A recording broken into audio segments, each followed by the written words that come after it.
Vem, pecador, à fonte, ó, vem ao trono da graça. Vê, a fonte do Gólgota jorra. A fonte do Gólgota jorra.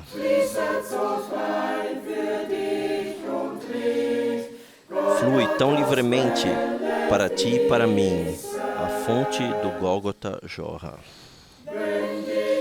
Se as correntes do pecado te oprimem com dureza e peso, teu Salvador pode te salvar, pois Ele te purifica.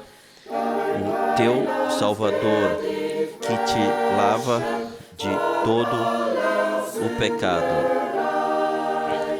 Ó, basta olhar para a cruz, então a paz será tua. Vê, a fonte do Gólgota jorra. A fonte do Gólgota jorra. Flui tão livremente para ti e para mim. A fonte do Gólgota jorra.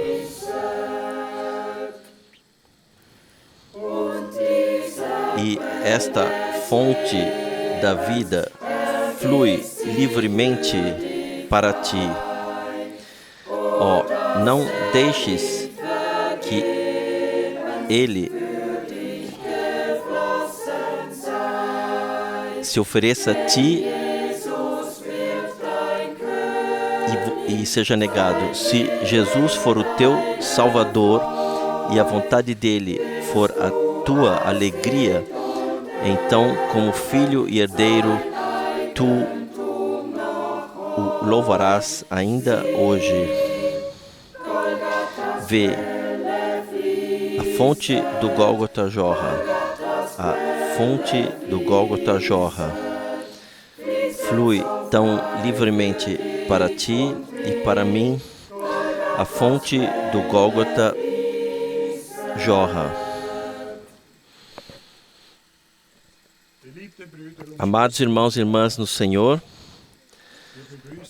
nós vos saudamos de coração a partir de Zurique para essa contemplação com o irmão Frank, contemplação da palavra.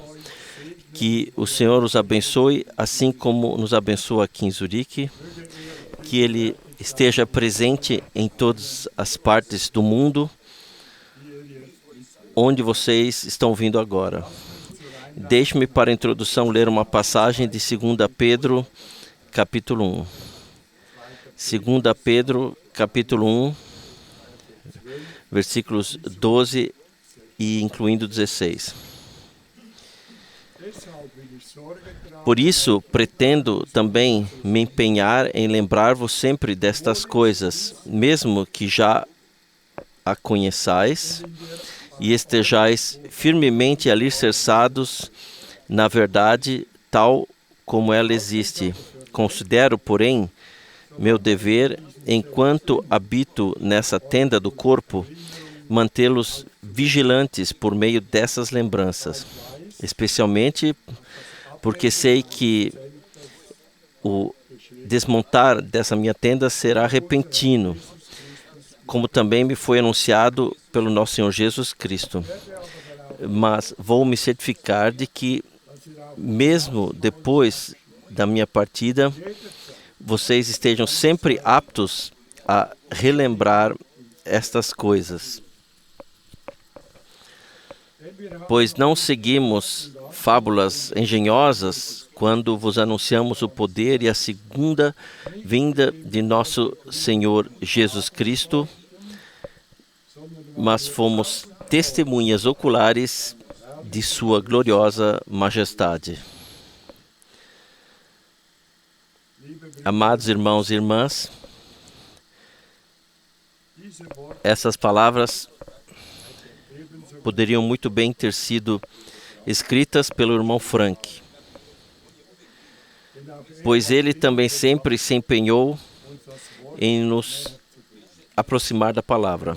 Ele se empenhava em estabelecer uma conexão não consigo mesmo, mas com o Senhor, entre os crentes e o verdadeiro Deus.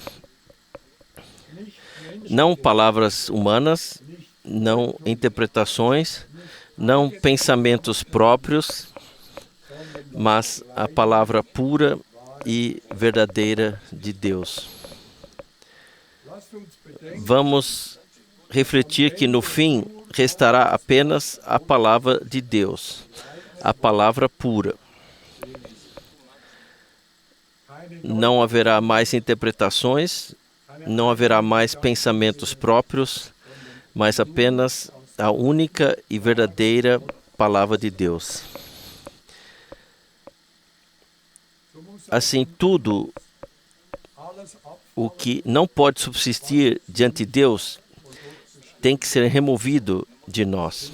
Assim como todas as interpretações têm que ser eliminadas, tudo o que não pode subsistir diante de Deus tem que ser eliminado de nós, para que no final possamos nos apresentar diante dele como uma noiva pura, para que possamos realmente nos apresentar diante de Deus vestidos de branco. Que a contemplação da palavra de hoje sirva para que nos aproximemos mais um passo desse alvo. Que o Senhor nos abençoe a todos. Vamos orar juntos. Fiel Pai Celestial, nós te agradecemos por toda a tua bondade e fidelidade que pudemos vivenciar repetidas vezes e que ainda hoje nós experimentamos. Abençoa-nos, Senhor, da riqueza da tua graça. Abençoa a tua congregação. Mantém-na junta, unida. Nós pedimos em teu nome. Senhor, tu chamaste cada um pelo nome. Tu conheces cada um pelo nome. Por isso te damos graças, Senhor.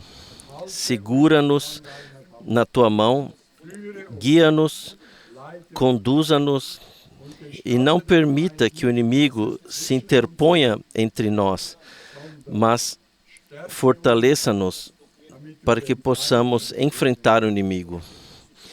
Senhor, nós te agradecemos por esta contemplação servir para que nos tornemos mais fortes, confiantes e para que finalmente possamos voltar para casa abençoados. Senhor, abençoa-nos. Esta é nossa oração. Amém. Amém.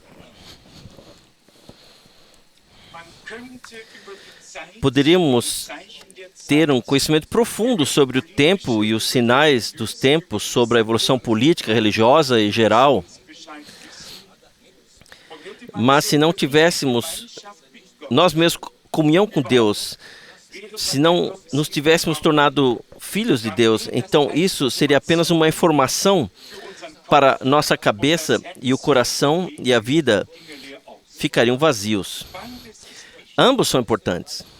Em primeiro lugar, que encontremos nosso caminho para Deus, que vivenciemos a reconciliação que aconteceu no Gólgota e assim, por meio do Espírito de Deus, sejamos nascidos de novo para uma viva esperança, a fim de sermos parte do que Deus agora começou e também finalizará com a sua congregação. Também o seguinte pensamento se tornou recentemente para mim muito importante. Por natureza, como diz a Escritura, todo ser humano está morto em pecados e transgressões. Ele não sente de forma alguma que algo está faltando, ele está morto, espiritualmente morto, cercado por muitas coisas religiosas, mas espiritualmente morto. Somente através da proclamação do Evangelho, o ser humano é despertado, recebe consciência do pecado, compreende que está separado de Deus e perdido, pode então clamar por salvação e graça e assim vivenciar Deus pessoalmente. Na proclamação do Evangelho, é importante, portanto, que as pessoas sejam de fato despertadas de sua morte espiritual e tome consciência de que Deus não deseja a morte do pecador, mas que todos se convertam e vivam. E o Senhor disse: eu vim para que tenham vida e tenham abundância. Não fé em uma religião, em uma confissão, Deus trouxe à terra, mas sim a salvação apareceu à humanidade. Tito, capítulo 2. Assim, a graça de Deus apareceu a todos os homens, trazendo-nos a salvação. Hoje, pretendemos falar sobre os acontecimentos que são de fato de grande atualidade. Tanta coisa está acontecendo que os políticos têm dificuldade em acompanhar a história, tudo nos atropela. Eles ficam correndo atrás para tentar dar conta das coisas.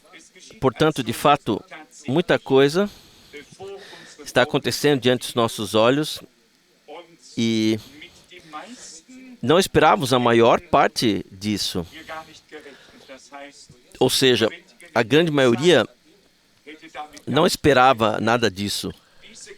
Essa geração estava acostumada com a continuidade da Guerra Fria, com uma linha divisória atravessando o país e o continente, e um lado sendo inimigo do outro, leste contra oeste, oeste contra leste, e eis que, há algum tempo, tudo mudou completamente.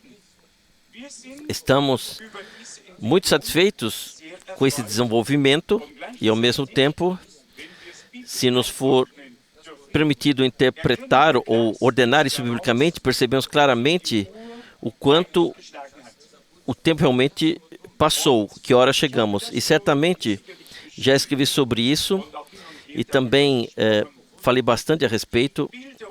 Reconhecer e ver, ordenar as imagens e os símbolos da palavra profética é, na verdade, o mais importante para nós nesse momento.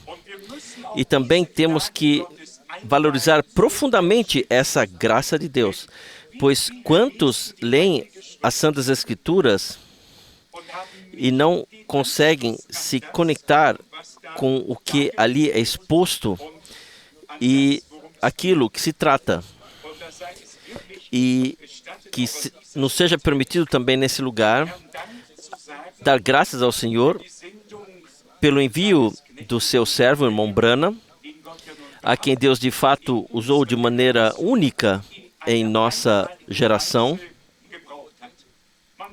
Nós devemos simplesmente dar razão a Deus e respeitar o que Ele faz e agradecer-lhe de todo o coração, para então também termos plena participação e bênção no que Deus faz.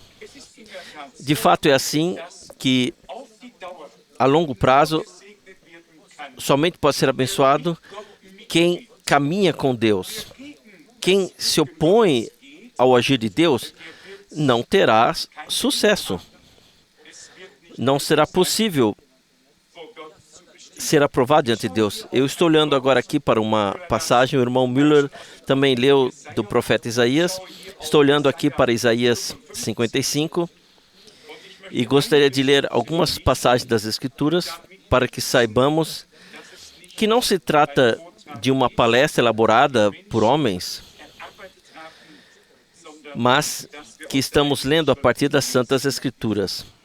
Primeiro, Isaías 55, a partir do versículo 6. Busquem o Senhor enquanto Ele se deixa encontrar. Invoquem-no enquanto Ele está próximo. Que o ímpio abandone o seu caminho e aquele que trama a iniquidade os seus pensamentos e volte para o Senhor. para que Ele tenha misericórdia dele e para o nosso Deus, pois Ele é rico em perdão. Pois os meus pensamentos não são os vossos pensamentos, e os vossos caminhos não são os meus caminhos. Assim diz o Senhor. Mas, assim como os céus são mais altos do que a terra, assim são os meus caminhos mais altos do que os vossos caminhos, e os meus pensamentos mais altos do que os vossos pensamentos. Especialmente o primeiro versículo lido: buscai o Senhor enquanto Ele se deixa encontrar. Em breve se confirmará e se cumprirá que o tempo da graça chegou ao fim, que a porta se fechou e que as pessoas clamarão às montanhas e colinas: escondei-nos da ira daquele que está sentado no trono. Vamos ler algumas passagens das Escrituras e eu gostaria de enfatizar isso mais uma vez. Não é nossa intenção amedrontar as pessoas. Isso não seria correto, mas se não dermos a última advertência, então teremos culpa sobre nós, porque sabíamos e não teríamos dito aos outros. Portanto, temos que fazê-lo, mesmo que isso nos deixe um pouco ridículos a princípio. Afinal, quando se fala de assuntos espirituais, já se é considerado uma pessoa de terceira categoria. Não nos encaixamos nessa sociedade. Nós somos, assim como estranhos, estrangeiros e muito mais. Mas aceitamos isso de bom grado. Às vezes, não tão de bom grado, mas simplesmente aceitamos. Porque esse é o nosso destino, a nossa sorte, é o que nos coube. No fim, porém, ficará revelado que nós cremos a Deus. E Deus, Ele estará com a sua palavra. Para isso temos a garantia dele, de que a sua palavra não voltará vazia, mas cumprirá tudo para o qual foi enviada. Em primeiro lugar, como já foi ressaltado, trata-se de fato de que nossa compreensão espiritual das Escrituras seja aberta para que tenhamos acesso ao que é de natureza espiritual. E quando Paulo escreve aos Coríntios, o homem natural não compreende as coisas do Espírito de Deus. Isso continua sendo verdade até hoje. Os maiores professores podem debruçar-se sobre as Escrituras com seu intelecto e não compreendem Deus nem a palavra de Deus. É preciso que seja revelado pelo Espírito Santo. Somente assim a compreenderemos e teremos acesso a essas coisas espirituais e divinas. Que Deus nos conceda durante esses poucos minutos, quase se poderia dizer, a graça de, ao contemplarmos, olharmos um pouco dentro daquilo que Ele se propôs a fazer. A mensagem ou o tema de hoje poderia ser descrito assim: o retorno de Jesus Cristo e o cumprimento das profecias bíblicas. Eu creio que com esse tema estamos abordando, de certa forma, do que se trata agora. É verdade que podemos realmente contar pelo retorno do Senhor. E não se trata de afirmações que simplesmente lançamos ao ar porque nos convém ou porque queremos. São fatos que nos foram realmente documentados nas Santas Escrituras e nas quais cremos. Há muitos trechos bíblicos que não poderemos ler todos, nos quais o Senhor disse claramente: eu vou preparar-vos lugar e voltarei para levar-vos para mim, para que também vós estejais onde eu estou. Assim está escrito em João 14. Em Atos dos Apóstolos, capítulo 1, versículo 11, está escrito: Este Jesus, que foi levado para o céu diante de vocês, voltará da mesma maneira que vocês o viram subir ao céu. E depois, as muitas passagens bíblicas, 1 Coríntios 15, a partir do versículo 51, 1 Tessalonicenses 4, a partir do versículo 13, e todas as outras passagens bíblicas, Mateus 25, e onde quer que se encontrem, que falam desse que é realmente o maior acontecimento da história da salvação, do retorno do Senhor. E aí pode se perguntar, em primeiro lugar,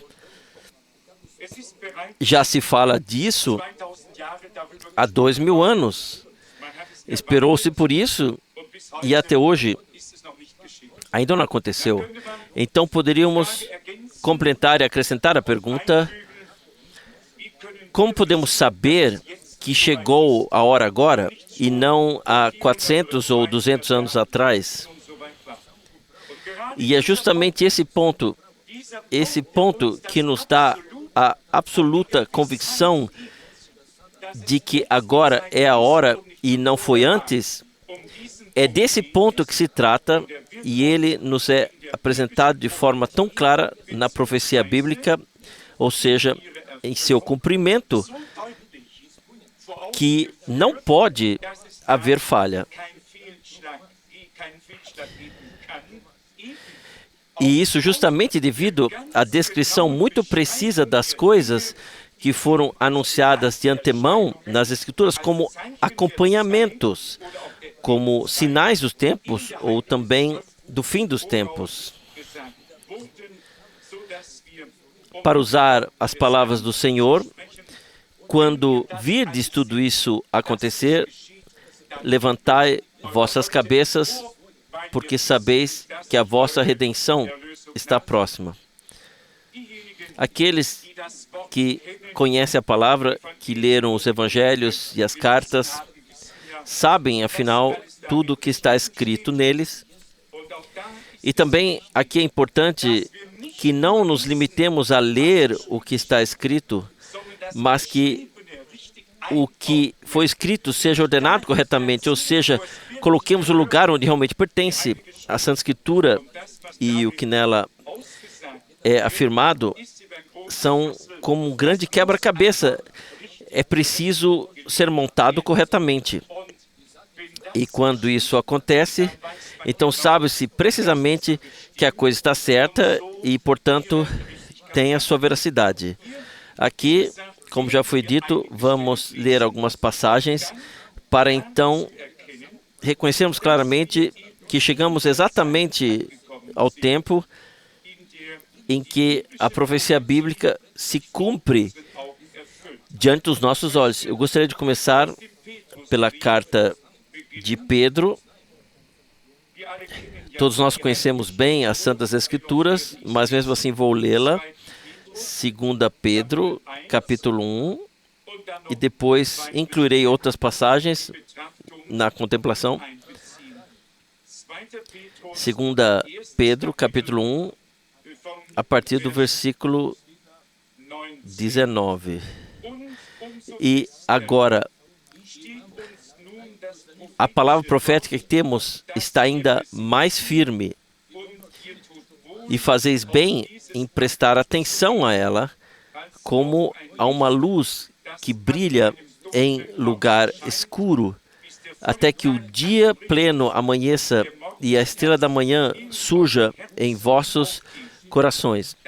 Acima de tudo, vocês têm que ter em mente que nenhuma profecia da Escritura permite interpretação particular, pois nunca uma profecia foi proferida por vontade humana, mas, movidos pelo Espírito Santo, os homens falaram da parte de Deus.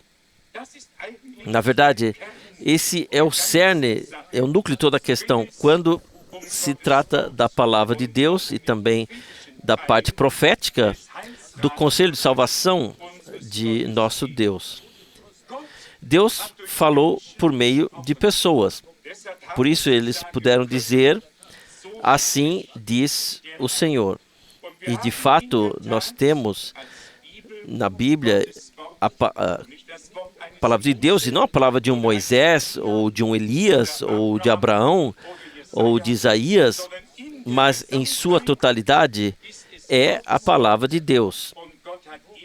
E Deus precisou apenas de porta-vozes, homens cheios do Espírito Santo, inspirados, iluminados e enviados e usados por Deus para anunciar de antemão o seu conselho de salvação aqui na terra e deixá-lo ser escrito para que todas as gerações futuras tivessem a possibilidade de se certificar de que Deus não diz nada depois que acontece, mas sim que Ele já pode dizer tudo antecipadamente.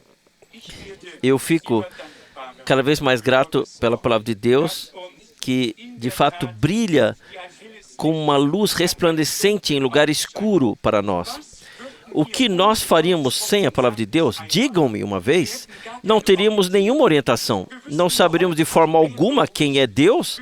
Não saberíamos o que Deus quer. Não saberíamos de forma alguma qual é o plano dele. Nós estaríamos realmente sem orientação.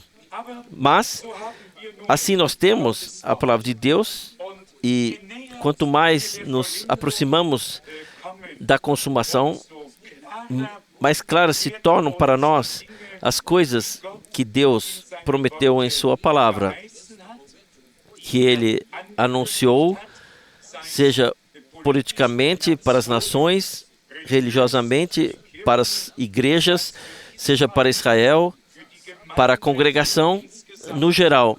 Encontramos tudo isso nas Santas Escrituras. Temos que dizer, todavia, que muitas coisas foram descritas em símbolos e imagens. E quem não conhece esses símbolos proféticos, ou não conhece seu significado e sentido, ele lê a Santa Escritura e, quando termina, sabe exatamente o mesmo que sabia antes. Mas, se pela graça de Deus lermos também a palavra profética do Antigo Testamento e então conhecermos os símbolos e pudermos aplicá-los ao Novo Testamento, especialmente ao último livro da Bíblia, poderemos exclamar com Pedro, assim, mais firme temos a palavra profética. Portanto, não há nada que possa ser abalado nisso, pelo contrário, está firme, como a própria rocha, inabalável. Portanto, a palavra profética que nos foi deixada, e gostaria de ler também a passagem de Efésios, capítulo 3. Efésios, capítulo 3, versículos 4 e 5. Ao lerem isso, vocês poderão reconhecer a minha familiaridade com o mistério de Cristo, que não foi revelado aos homens em épocas passadas, mas que agora foi revelado aos seus santos apóstolos e profetas. Trata-se, portanto, que Deus possa nos revelar essas coisas. E dessa fonte divina de revelação é que profetas e apóstolos se inspiraram. Hoje somos nós que podemos nos inspirar dessa fonte divina de revelação. E podemos afirmar com toda a convicção, sem arrogância, que hoje compreendemos exatamente o que lhes foi revelado naquela época, pois isso também nos foi revelado. Pois é a mesma palavra e o mesmo Espírito Santo que nos guia a toda a verdade, E como disse Jesus, ele receberá do que é meu e vos anunciará ou revelará. E o Espírito sonda todas as coisas, até mesmo as profundezas da divindade. É bom que, ao examinarmos as coisas escritas da palavra, tenhamos a possibilidade de verificá-las. Não são coisas que são colocadas no espaço para depois ficarmos à espera do que vai acontecer com elas. São coisas fundamentadas que, como palavra de Deus, simplesmente se mantêm firmes e, como já foi dito, nada pode abalá-las nem abalar sua solidez. Isso é o que há de maravilhoso na palavra de Deus. Algo que agora também valorizamos muito. Quando pensamos no profeta Daniel, foi ele, afinal, quem também viu o tempo do fim. Ele viu o mar agitado, ele viu... Sim, aí já temos o primeiro símbolo. 4 animais emergindo desse mar. O que faremos com isso se não soubermos o que significa um animal na profecia bíblica? Ainda me lembro bem do Terceiro Reich. Afinal, também tive que vestir o uniforme aos 12 anos. E sempre que aparecia um homem importante lá especial, dizia: esse assim é um grande, é um figurão, é um grande animal. Fala assim em alemão, um grande animal. Então todos sabiam, ele é um grande animal, ele tem algo a dizer. Todos ficaram assim, em posição de sentido, não é mesmo? E vemos que eles realmente pegaram isso da linguagem bíblica. Um animal na Bíblia representa um poder. Pode ser um poder bom, pode ser um poder maligno. Pode ser um reino, pode ser um governante. Em qualquer caso, o poder e o exercício do poder são representados por um animal. E a maioria dos povos tem algum tipo de brasão. E nele, por exemplo, uma águia, um leão, um leopardo. Quando se viaja assim por meio mundo, percebe-se como os povos também adotaram esses símbolos. Eles os tomaram emprestados da Bíblia, E vejam, quando o profeta Daniel vê isso e se pergunta o que significa,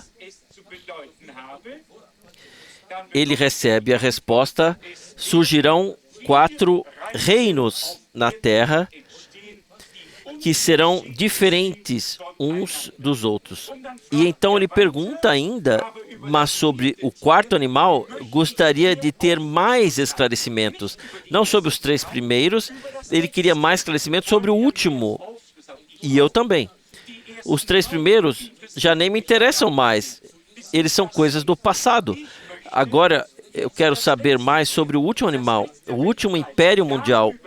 Era assim que o profeta Daniel se sentia naquela época, assim como nós agora. E quem ler o Apocalipse perceberá que o vidente João nem sequer viu os 3 primeiros. Ele viu apenas o último, que agora diz respeito a nós no fim dos tempos. Portanto, quando se considera as coisas assim dessa maneira, a sabedoria de Deus e como Ele ordenou tudo, então só podemos dizer: meu Deus, quão grande és tu, quão grande és tu.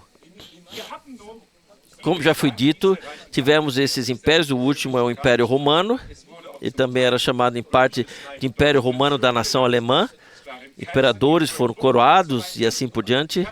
Eu já escrevi sobre isso. Esse líder, a cabeça desse império, foi ferido de morte. A ferida mortal foi curada diante dos nossos olhos. E eis que o antigo Império Romano renasce por completo. E quando a Bíblia diz em Apocalipse 13, e todo mundo se maravilhou com isso, de que esse mesmo poder existiu, depois deixou de existir e voltará a existir. O mundo inteiro se maravilha com isso. Sim, nós não. Nós lemos isso e dizemos: hoje, essa escritura se cumpriu diante dos nossos olhos. E assim, por um lado, estamos gratos, mas por outro, muito movidos interiormente, pois estamos chegando ao fim. E vejam, é assim mesmo. Todos os outros impérios que existiram ao longo do tempo, penso especialmente no Império Britânico, que na verdade controlava praticamente metade do mundo até a Segunda Guerra Mundial. E então, de repente, ele desmoronou. Toda a África, toda a Ásia, todos se tornaram independentes, todos queriam ter sua soberania. Não é para zombar, mas hoje poderíamos de fato dizer essa Grã-Bretanha ou Grande Bretanha se tornou uma pequena Bretanha. E quando se analisa isso tudo à luz do cumprimento das profecias bíblicas, então tudo tinha que vir assim para que o Império Romano pudesse surgir. Todos os outros impérios tinham que ruir e tinham que colocar seu poder à disposição desse poder até que as palavras de Deus se cumpram. Apocalipse capítulo 17. E assim temos vivenciado recentemente que não apenas aquele Império Mundial que entrou em colapso, nós vivenciamos agora, nos últimos meses, e também no último ano, que também o grande Império Soviético, com as suas 15 repúblicas, também está se desintegrando uma após a outra. E o grande império está se tornando pequeno. Por quê? Para que aqui, na Europa Central, possa surgir essa casa europeia, tal como foi predito na profecia bíblica. Todos os outros impérios, por maiores que sejam, serão pequenos em comparação com esse império mundial que agora se ergue e surge. Mas não queremos nos aprofundar nisso agora. Nossa tarefa é a seguinte: reconhecer também com base nos sinais dos tempos o quanto avançamos e que a vinda do Senhor, portanto, também se aproximou. Todos nós percebemos isso claramente agora no Golfo, naquela região lá. No primeiro dia, quando ocorreu essa invasão, eu disse, não se trata do Kuwait. Trata-se apenas de provocar uma situação para que um dia a opinião pública mundial volte sua atenção para Israel e contra Israel. E como já disse, os políticos também já compreenderam que não se trata apenas do Kuwait e de um tal Hussein, mas de muito mais. Trata-se de uma estratégia a saber de anunciar o fim do fim e de incitar o mundo inteiro contra o povo de Israel que retornou. Às vezes, já me deu vontade de enviar por escrito aos políticos as fronteiras estabelecidas por Deus para Israel, conforme se encontram no livro de Moisés e no de Josué. Não faz sentido algum que eles simplesmente digam aquela é uma área ocupada. Eles precisam recuperar no lado leste do Jordão o território que as duas tribos e meia receberam de Deus. Israel está ainda muito longe de ser tão grande quanto Deus originalmente determinou. E essa, na verdade, a única terra para a qual Deus estabeleceu fronteiras geográficas. Mas, para provocar uma situação e depois usar o dia X como pretexto para dar o grande golpe, só que, no que diz respeito à situação atual, precisamos distinguir. Agora a questão é Basra. Quem sabe o que significa Basra em alemão? Paraíso. E era exatamente ali que estava o paraíso. Exatamente ali que nascem os 4 rios, conforme nos é descrito no livro de Moisés, que depois se dividem. Exatamente ali. Basra significa paraíso. E, como já disse, nessa região que tudo está começando agora, mas, vista de Jerusalém, fica a leste. E o que acontecerá no final será ao norte de Jerusalém.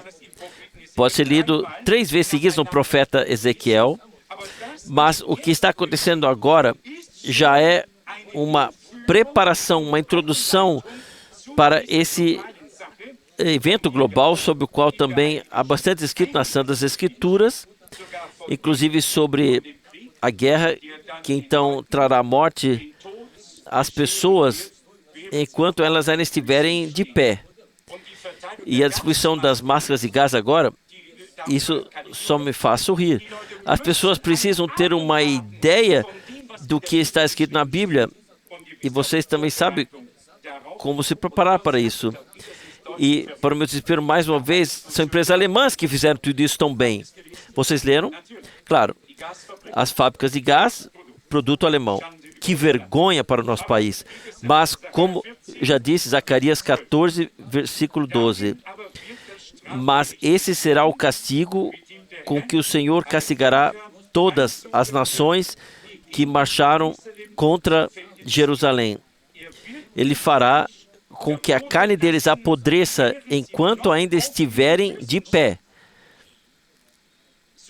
Assim já havia dito o profeta Zacarias na profecia bíblica. Portanto, enquanto eles estiverem de pé, a carne deles apodrecerá. Eu continuo a ler. Os olhos apodrecerão nas órbitas e a língua se decomporá na boca. É preciso imaginar isso uma vez. Quem já leu sobre Hiroshima sabe um pouco sobre o assunto, mas isso aqui vai ser muito pior. Isso será tão agressivo que o efeito será praticamente imediato. E as pessoas provavelmente vão desmaiar com as máscaras de gás ainda no rosto. Olhos, língua, tudo será afetado enquanto estiverem ali ainda. Enquanto estiverem ali de pé, tudo será atingido e receberão um golpe do qual não haverá escapatória. Mas vejam, Deus disse isso assim em sua palavra. E já é possível perceber que isso acontecerá. E quando a Santa Escritura diz que Deus também te virá pessoalmente e com granizo e tudo isso que implica, dará o golpe final. Mas há uma coisa que é importante reconhecer. Mesmo quando se fala da Guerra Santa, essa palavra já está no profeta Joel. Está escrito literalmente assim. Eu vou ler para vocês. Lá há um apelo à Guerra Santa. E isso está no profeta Joel, no capítulo 4, a partir do versículo 9, Joel 4, a partir do versículo 9. Anunciai isto entre as nações gentias. Preparai-vos para a Guerra Santa. Mobilizai os guerreiros experientes, que todos os combatentes se alinhem e avancem, forcem as suas relhas em espadas, e assim por diante. E assim por diante. E então está aqui no versículo 12, que as nações se levantem e desçam ao vale de Josafá, pois ali eu me assentarei para julgar todas as nações gentias ao redor. Isso, portanto, está por vir. E o que está acontecendo agora, na verdade, já tem o propósito de chamar a atenção para esse grande confronto final. E vocês sabem que eu também estive lá na região, estive no Kuwait, na Jordânia, estive no Egito, na Síria, no Líbano e assim por diante. E eu conheço um pouco a região. E basta pegarem no mapa para ver que é preciso procurar o pequeno Israel com uma lupa para encontrá-lo em algum lugar lá à margem. E então, quando vocês virem as grandes, imensas extensões do mundo árabe, lá ainda há espaço para alguns milhões. E por que eles não querem lá os próprios irmãos? Vejam, tudo isso é uma questão política. Também eu vi isso bem nos arredores de Amã, na Jordânia, que os campos artificiais dos palestinos são mantidos, embora o grande Mercedes 350 esteja parado na porta e as antenas de TV de cada barraca lá apontem para o céu. Mas as pessoas precisam ficar lá para que se possa dizer, aqui eles estão, aqui eles ainda estão. Em vez de que eles concedam liberdade para que eles procurem uma moradia por conta própria, assim por diante. Mas como já foi dito, não vamos aprofundar nessas questões. Tem que ser assim para que o mundo inteiro fique indignado, revoltado e diga, Israel, o que vocês estão pensando agora, por favor? E vimos recentemente também as resoluções da ONU. Até mesmo os Estados Unidos votaram a favor agora. E é quase revoltante quando se ouve apenas o que os israelenses fizeram e não se ouve mais o que o outro lado fez.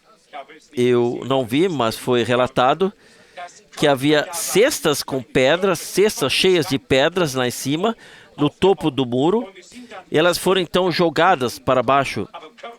Mas haviam cestas posicionadas de onde as pedras eram jogadas para baixo.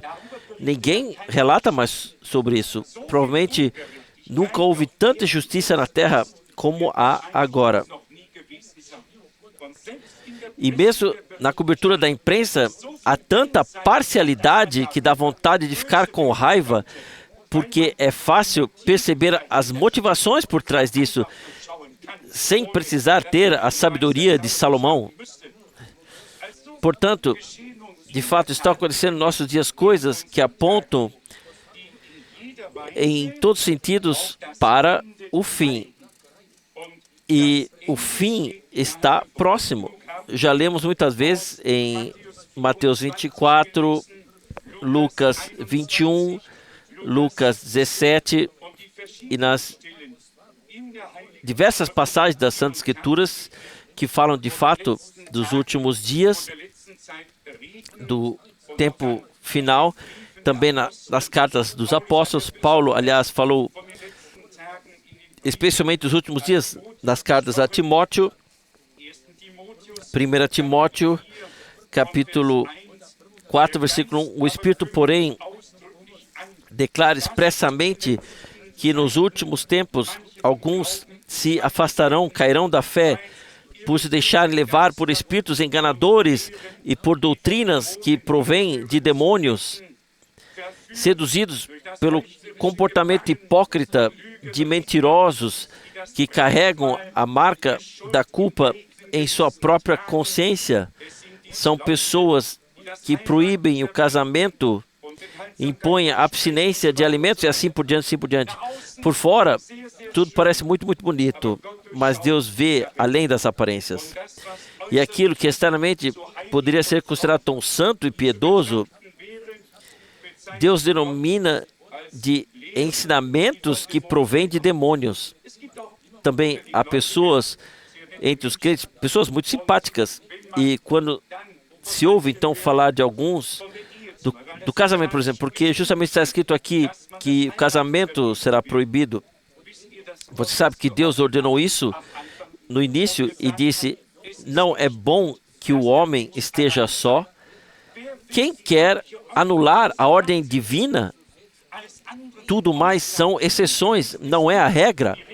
A regra é que o homem não deve estar sozinho, o ser humano não deve estar sozinho. Deus criou para ele uma companheira que combina com ele. Mas então, quando uma igreja e muitas outras acham que não precisam se casar, isso é visto como um sacrifício especial. A Bíblia descreve isso de maneira bem diferente no texto que lemos. Em 2 Timóteo, no capítulo 3, está escrito também no versículo 1, mas saiba isso, nos últimos dias sobrevirão tempos ruins, pois as pessoas serão egoístas e avarentas, presunçosas, arrogantes, caluniadoras, e aí toda uma lista aqui. Leia, quem tiver tempo, e veja, está se cumprindo diante dos nossos olhos. Realmente nunca houve um tempo como este. Ainda me lembro bem que, mesmo nos nossos dias, cumprimentava-se qualquer pessoa, se conhecia-se ou não. Quando alguém passava por outra pessoa, bom dia, boa tarde. Hoje, qualquer um pode passar por qualquer outro. Um não conhece o outro, nem o vê. Os tempos mudaram assim, tanto. E, no entanto, um ainda é inimigo do outro. Portanto, o amor de muitos esfriará. E a fé já não será mais como hoje. Por isso diz o Senhor, o Filho do Homem encontrará fé na terra quando vier. Hoje em dia, cresce em tudo. Cresce no Papa, cresce nas igrejas, cresce nos bispos. Cresce, mas não em Deus. E isso, afinal, é o ponto principal do que se trata. E aqueles que creiam em Deus ainda têm dificuldades de crer nele, ou seja, de crer aquilo que ele disse em sua palavra. Isso nos leva de volta a João capítulo 7, quando nosso Senhor disse: quem crer em mim, como diz a Escritura, do seu interior correrão rios de água viva. A fé em Deus é importante, mas em Tiago está escrito: o diabo crê também e treme. Não apenas crer em Deus, mas crer o que Deus nos disse em sua palavra, para assim dar razão a Deus, colocar-nos do lado dele e não mais resistir a ele, mas resistir ao inimigo e submetermos a Deus. Quanto a outras coisas do tempo do fim, já dissemos isso muitas vezes, sejam terremotos, fomes, todas as guerras, gritos de guerra, pragas de todos os tipos. Quando lemos as estatísticas, vemos como as epidemias, até mesmo a AIDS e tudo está aumentando e não há cura, não há receita nem solução. O que é isso? E a situação piora cada vez mais nessa terra. Quando nosso Senhor disse, será como foi nos dias de Noé e nos dias de Sodoma e Gomorra. Então temos que dizer: Senhor, tu falaste certo, assim é, e ainda pior ficou do que era naquela época. O temor de Deus se afastou das pessoas. A forma exterior da piedade, da religião, foi preservada, mas o interior, a ligação com Deus, já não existe. Por isso, como já foi brevemente mencionado no início, o ponto principal é que, por meio da proclamação do Evangelho, sejam levadas a conhecer aquele que é o centro da pregação, Jesus Cristo, nosso Senhor. Pois não se trata apenas de um Evangelho, é o único Evangelho de Jesus Cristo, nosso Senhor. Não há outro. E assim, este Evangelho tem que ser pregado como testemunho a todos os povos. Mas imaginem que eu pegasse essa Bíblia e fosse agora em Salzburgo, até algum bispo, a quem pertence grande parte de Salzburgo e também a igreja romana. Eu não sei em que porcentagem de Salzburgo que pertence à igreja, mas está ficando cada vez mais difícil conseguir um salão. E se hoje a gente não se sentar na mesma mesa certa, então não consegue mais sequer sentar em algum lugar, você acaba sendo a porta fechada. E no final, quando acabamos em algum lugar na rua, tendo que anunciar o evangelho ali mesmo.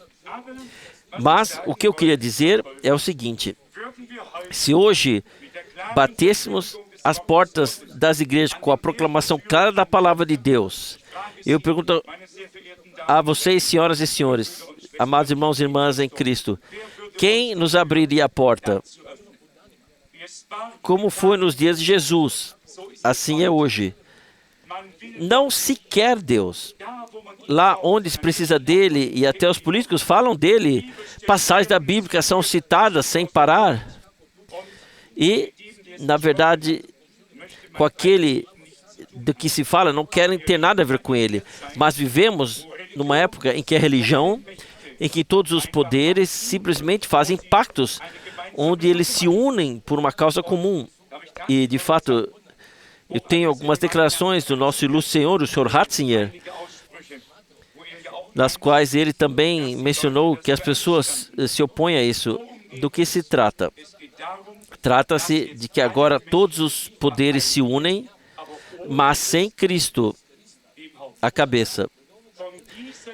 Nessa grande união, Cristo não é a cabeça, mas não se quer dizer isso em voz alta, é preciso dizê-lo baixinho. O anticristo será a cabeça de toda essa composição e constelação. Cristo está de olho no pequeno rebanho. É da vontade do Pai dar o reino ao pequeno rebanho. E o pequeno rebanho, nesse pequeno rebanho, ele é que manda, ele é o bom pastor. E o pequeno rebanho são as ovelhas do seu pasto. Ele as conduz, ele as guia, ele as alimenta, ele as carrega e dá água para elas. Ele quer que tenham vida e tenham plena satisfação. Portanto, nesses últimos tempos, haverá duas coisas no campo espiritual.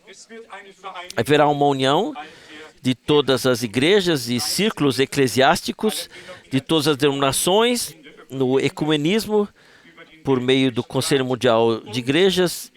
E já sabemos hoje quem terá a palavra final e o poder de decisão. Isso nunca será votado nem decidido, já está decidido há muito tempo. Isso já está decidido há muito tempo. E haverá também o pequeno rebanho, como já foi dito, a congregação de Jesus Cristo, que simplesmente por convicção e por ser de outra natureza, a saber, de natureza divina, não poderá concordar com essa questão política que apenas tem um verniz religioso. E esse pequeno rebanho será então considerado inaceitável para a sociedade, pois lá todos teriam que participar. A coisa será tão bonita e tão assim agradável que quem não participar, bem, ele deve estar um pouco fora de si, já que não só não participa de algo tão bonito, como também o rejeita e assim por diante. Mas, a partir dessa palavra de Deus, reconhecemos do que se trata. Não é a paz, também não é a paz aparente que os políticos agora estão alcançando agora, que será abençoada então, mas a paz com Deus. A paz com Deus, sobre a qual Paulo escreve aos Romanos. Temos, pois, paz com Deus por meio de nosso Senhor Jesus Cristo. Quem forja a paz sem ter encontrado paz com Deus por meio de Jesus Cristo, ele tem que se deixar dizer, trata-se de uma paz política religiosa aparente, condenada ao fracasso. Somente a paz com Deus por meio de Jesus Cristo, nosso Senhor, perdura para todo o futuro e também para a eternidade. Mas nem isso se deve dizer muito em voz alta, pois essas pessoas, como já foi dito, usam repetidamente o nome de Deus para causar uma impressão às pessoas de piedade diante e também para ficarem bem assim. Nessas palavras que lemos, as quais podemos acrescentar outras de forma rápida, ou pelo menos citá-las, trata-se realmente de reconhecer agora as promessas que Deus deu aos crentes. Assim como existem previsões no que diz respeito ao desenvolvimento político e religioso,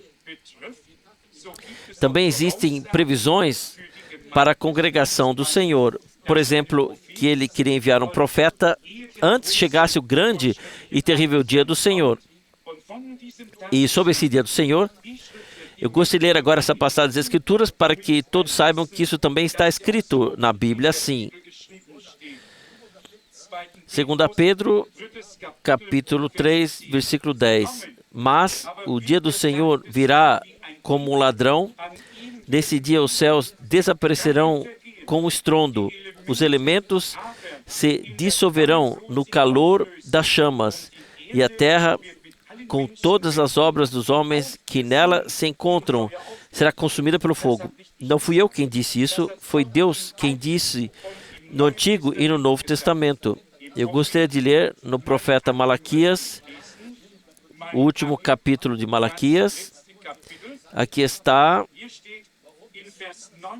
no versículo 19, porque saibam bem que virá o dia ardente como uma fornalha, então todos os arrogantes e todos que praticam a iniquidade serão como a palha, e o dia que vem os queimará. É capítulo 4, versículo 1. Que está chegando, o dia que está chegando, e na medida que o dia da graça e o dia da salvação estão chegando ao fim, e ele está indo ao fim, eu escrevi isso no pequeno tratado, Visão 7000. Eu peço que todos levem uma cópia dele depois. Mas, para Deus, um dia é como os nossos 1000 anos. Assim está escrito no Antigo e no Novo Testamento.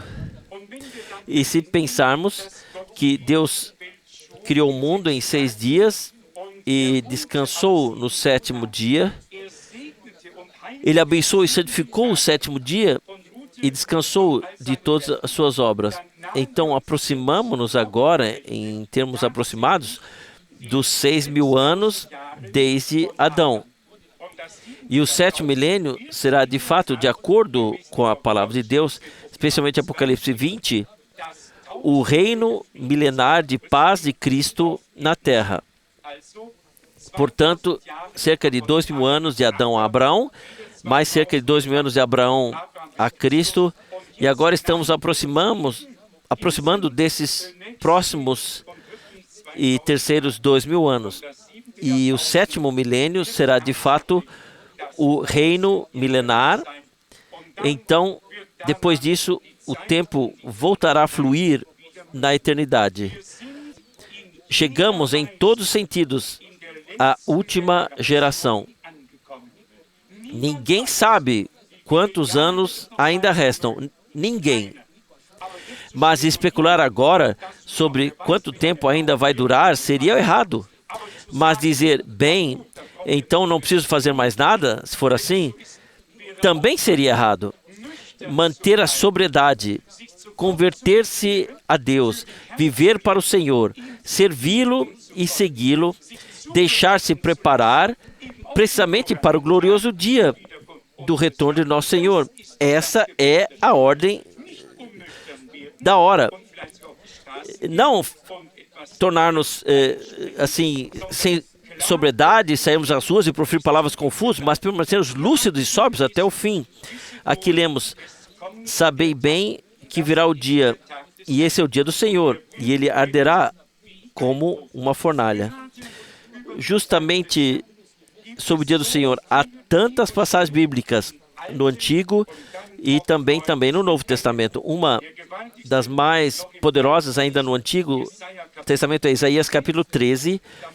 Eu gostaria de ler apenas 2 ou 3 versículos. Isaías capítulo 13, a partir do versículo 6. Lamentai-vos, pois o dia do Senhor está próximo. Ele vem do Todo-Poderoso como uma tempestade. Por isso, todos os braços ficam pendentes e o coração de cada homem desanima. Ficam em pânico, são tomados por espasmos e dores, contorcem-se como uma mulher em trabalho de parto. Olham uns para os outros e os seus rostos brilham como se fossem banhados pelo vermelho das chamas. E para que todos nós saibamos exatamente em que contexto isso é dito, especialmente sobre o dia do Senhor, e o que estará associado a esse dia do Senhor, eu gostaria de ler isso mais uma vez com clareza, e mais precisamente do profeta Joel. Do profeta Joel, lemos no capítulo 3, Joel capítulo 3. Joel capítulo 3, vocês verão que o dia do Senhor já está relacionado com o grande deslocamento dos militares, como está sendo já anunciado. Não sou eu quem diz isso, isso é a própria Deus que nos diz. Eu gostaria de ler isso aqui com toda a clareza. Joel capítulo 2, a partir do versículo 1.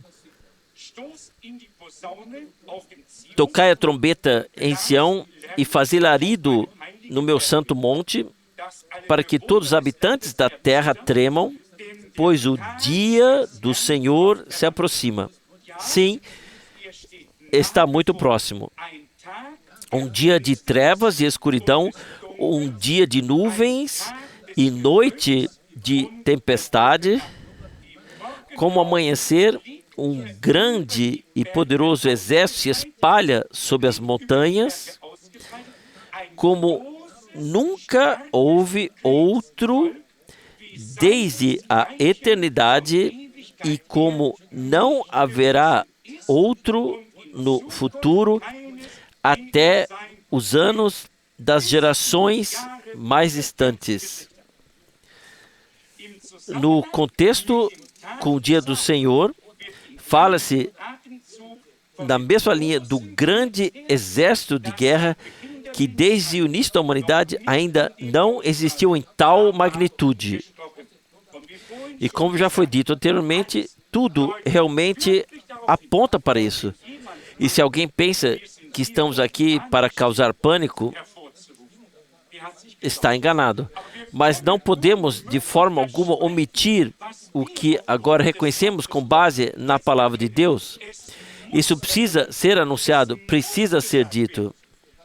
Se as pessoas não ouvirem, então elas, mesmo assim, não terão desculpa. Elas simplesmente não levaram a sério o alerta. Pois vejam, fala-se tanto do dia do Senhor, por isso, até aqui esclarecido, aqui nos é mostrado com toda precisão o contexto de como o dia do Senhor terá início. E foi isso que também acabamos de ler, pois o dia do Senhor se aproxima, sim, ele está muito próximo, um dia de trevas e escuridão, um dia de nuvens e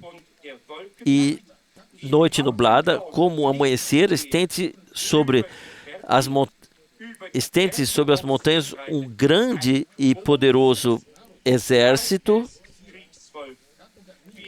como nunca houve outro desde a eternidade e como não haverá outro no futuro, até os anos das gerações mais distantes. E irmão Müller e nós que conhecemos a palavra de Deus sabemos que aqui se trata de Gog e Magog, Apocalipse 20, quando Satanás for solto da prisão, quando se fala aqui até os anos das gerações mais distantes. Mas voltemos agora ao nosso tema e ao nosso tempo. O que agora foi resumido assim, provavelmente todo mundo apenas nos mostrou com que rapidez uma ação desse tipo pode ser possível. E isso vai acontecer, e para isso somos suficientemente sóbrios para saber que todos os palestinos não vão dar mais descanso. Isso não é mais possível. O Hezbollah, a Guerra Santa, terá assim suas próprias iniciativas. Não há mais paz nem tranquilidade na religião, até que Deus traga paz e tranquilidade à sua maneira. Mas o que está ficando muito claro é que a fase final está de fato agora sendo claramente iniciada diante dos nossos olhos. E como já foi indicado, se a situação continuar sendo alimentada, e rapazes de 18, 20 anos que na verdade não querem guerra, mas a eles é dito: Alá te olhará com misericórdia se fizer isso e aquilo, esse então é o seu paraíso. Isso é dito às pessoas e elas já o fazem. Isso vai inflamar as tensões a tal ponto que a opinião pública mundial se verá obrigada a agir. Não vai ser de outra forma. Será uma situação realmente forçada. Mas então, quando o mundo começar a agir ou achar que pode desferir o golpe gigantesco, então Deus intervirá. Eu vou ler para vocês uma passagem sobre o que o Deus ainda fará.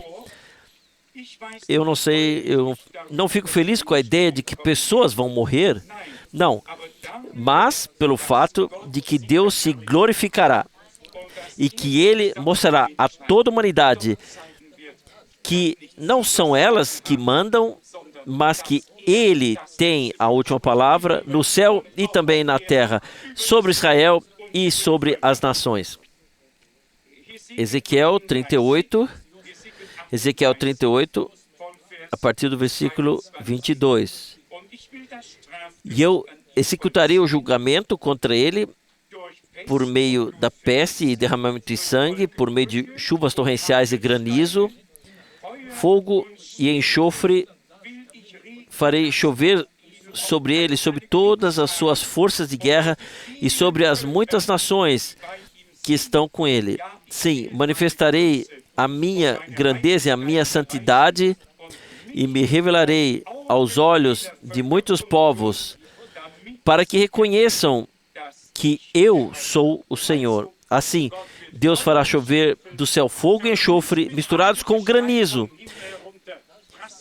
E eis que haverá um fim terrível para todos esses grandes povos que marcharam como exército.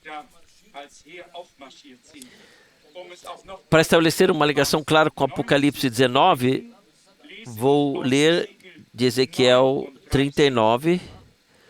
Ezequiel 39. Sim, vou ler a partir do versículo 8 e 9, mas lá está escrito que eles farão fogo por 7 anos com as armas que sobrarem. E isso está escrito no versículo 10, versículo 9 e 10 de Ezequiel 39. E no versículo 11 está escrito que eles passarão 7 meses ocupados com o enterro, a fim de purificar a terra.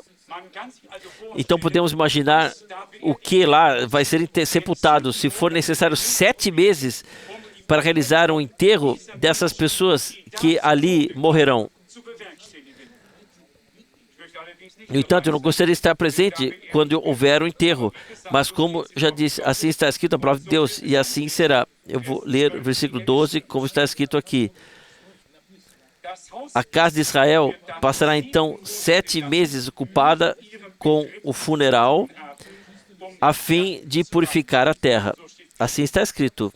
No versículo 17 está escrito: Tu, porém, o filho do homem, assim falou Deus o Senhor, diz às aves, a todos os animais alados e a todos os animais de rapina do campo, reúnam-se e venham, reúnam-se de todos os lados para o banquete que lhes preparo, para o banquete nas montanhas de Israel.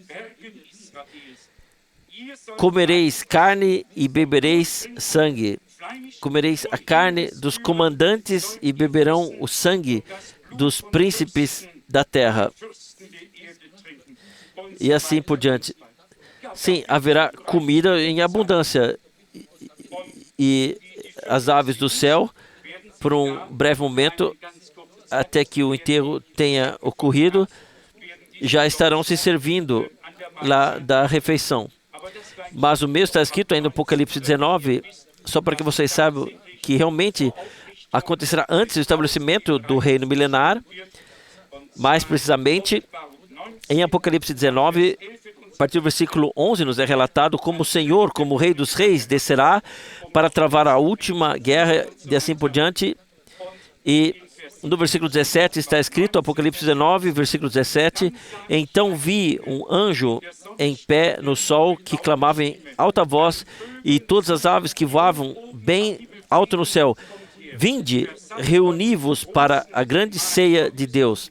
Vós comereis a carne dos reis, a carne dos generais, a carne dos poderosos, e assim por diante. E assim por diante. Exatamente 100% a mesma coisa no Novo e no Antigo Testamento, porque o mesmo acontecimento é descrito nos profetas e também pelos apóstolos. Vamos resumir, por favor, do que se trata para nós aqui nessa tarde. Trata-se, em primeiro lugar, de reconhecermos agora que o retorno de Jesus Cristo, nosso Senhor, está próximo. Ele deu a promessa em João 14: Eu vou preparar-vos lugar e voltarei para levar-vos para mim.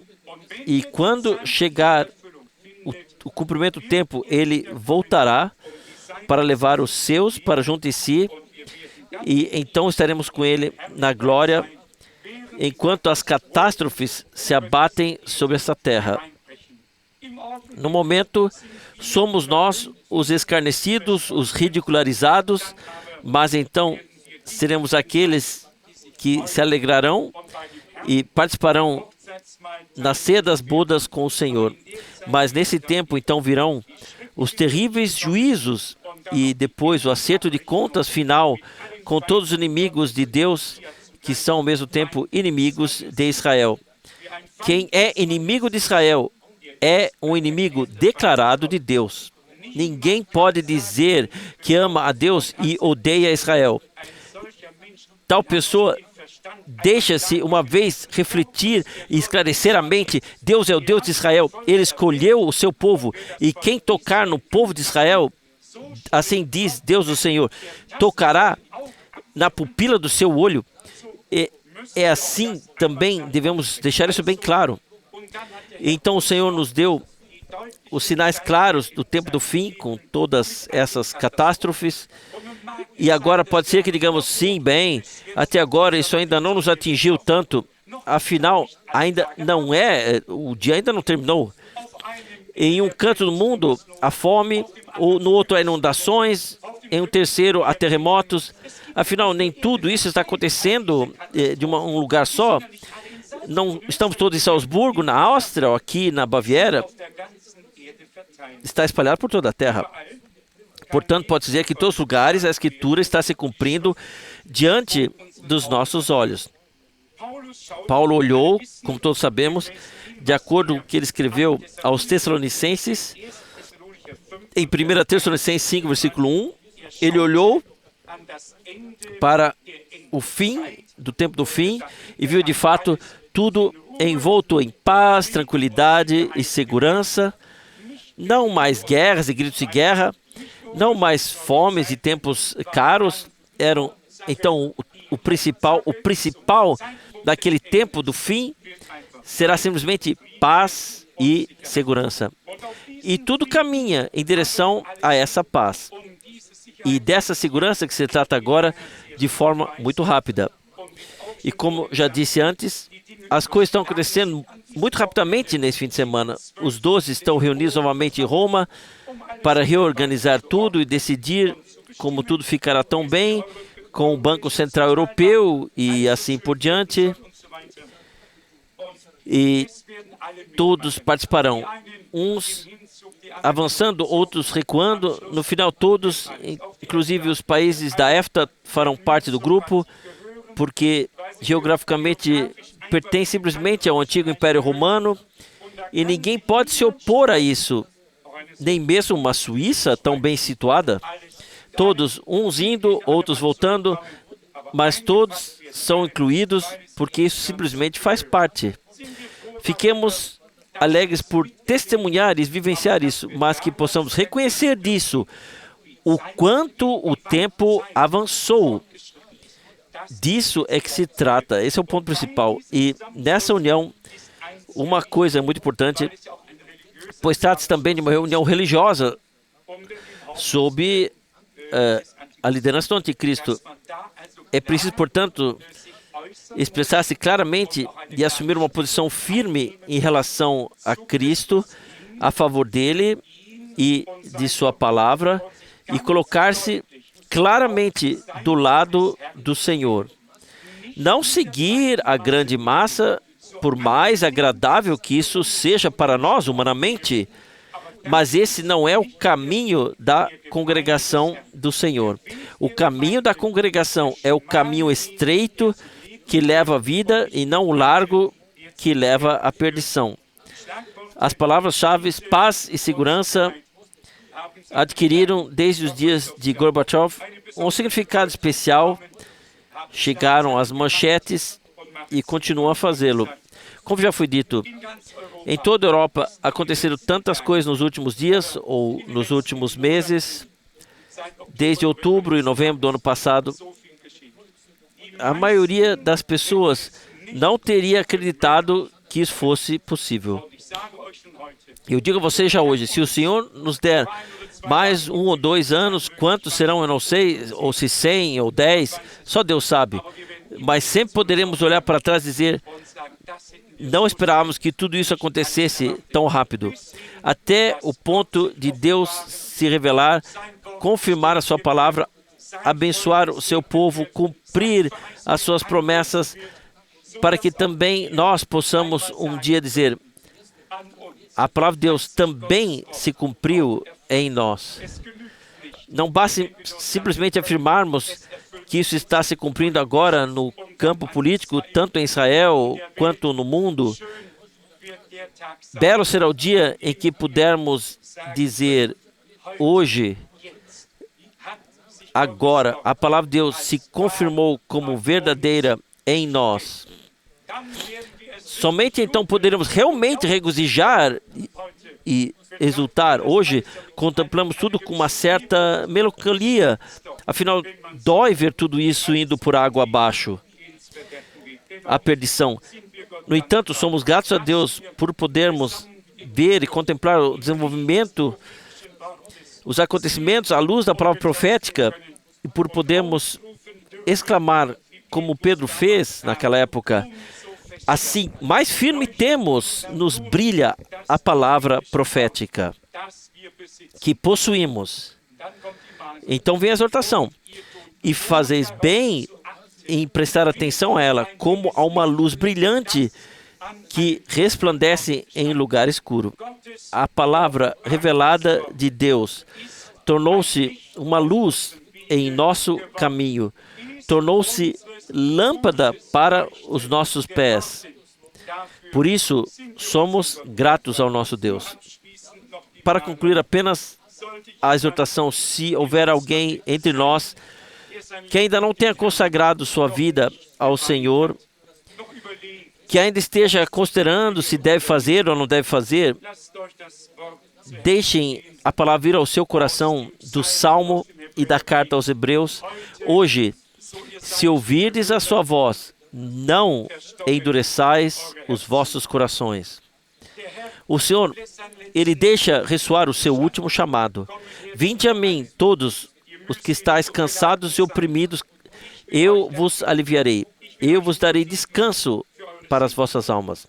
E então a palavra, quem vier a mim, eu não o rejeitarei. Hoje ainda é tempo da graça, ainda é o dia da salvação. Mas ai daquele para quem chegar ao fim, está chegando ao fim. Tão certo quanto Deus é Deus, estabeleceu um plano temporal para a humanidade e estamos agora vendo no fim do tempo da graça. Tão certo é que o dia da salvação chegará ao fim em breve.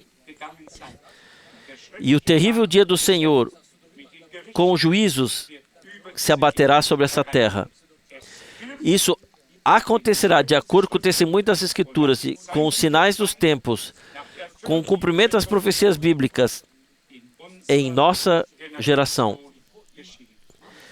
Quem tem ouvidos, ouça o que o Espírito diz às congregações. E quem quiser decidir-se pelo Senhor, ele não peça tempo para pensar, mas aproveite a oportunidade que Deus nos deu para tomar nossa decisão a favor dele. Desculpas não são bem-vindas diante de Deus, mas apenas a decisão. Alguns poderiam dizer, aqui os jovens poderiam dizer, sim, eu ainda sou muito jovem. Os mais velhos poderiam dizer, sim, eu ainda tenho tempo. E um poderia dizer, eu casei, mas eu não posso ir. O outro, eu comprei meu campo, eu preciso primeiro cultivá-lo. Vocês conhecem a Bíblia.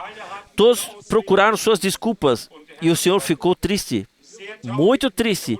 Ele até ficou zangado e enviou novamente os servos com a mensagem, ide lá as cercas, as ruas, convidai e trazei para dentro. Quem encontrares, trazei para dentro. Agora, esta é a hora. O último convite está sendo feito agora. E quem for chamado, quem ouvir a palavra, não poderá mais se soltar dela. A palavra permanecerá naqueles, como chamado divino, que a ouviram e os atrairá até que cheguem ao Senhor.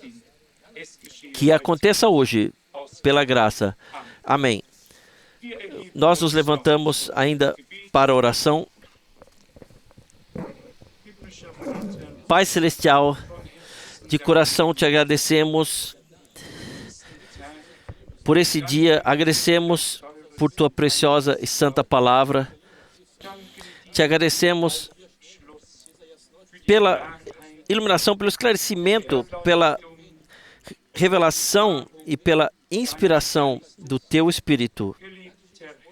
Amado Senhor, tu nos fizeste encontrar graça diante de ti. Nós pedimos por todos aqueles que levantaram suas mãos.